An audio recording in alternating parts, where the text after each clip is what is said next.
ಹಳ್ಳಿಲಿ ಕಲುಷಿತ ನೀರು ಬಂದರೆ ತಾನೇ ನಾವು ದುಡ್ಡು ಕೊಟ್ಟು ಪ್ರೈವೇಟ್ ಕಂಪ್ನಿ ವಾಟರ್ ಬಾಟಲನ್ನು ಪರ್ಚೇಸ್ ಮಾಡ್ತೀವಿ ನಾವು. The same goes with the education system.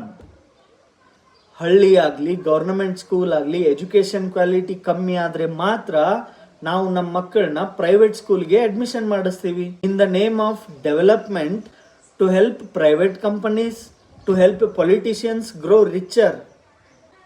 Private schools are in the name of either politicians or richer people. So simple twist ಏನಪ್ಪಾ ಅಂತಂದರೆ, ಬಡವರು ಬಡವರಾಗೇ ಉಳಿಲಿ, ಶ್ರೀಮಂತರು ಶ್ರೀಮಂತರಾಗ್ತಾನೇ ಹೋಗಲಿ. ನಮಸ್ಕಾರ ಸ್ನೇಹಿತರೆ, ಇದು ನಮ್ಮ ದೇಶದ, ರಾಜ್ಯದ, ತಾಲೂಕಿನ, ಜಿಲ್ಲೆಯ, ಹಳ್ಳಿಯ ಪ್ರತಿ ಗ್ರಾಮದ ಸಮಸ್ಯೆಯಾಗಿದೆ. ನಾವೆಲ್ಲರೂ ಬದಲಾಗೋಣ. ಬದಲಾವಣೆ ನಮ್ಮಿಂದ ಶುರುವಾಗಬೇಕು.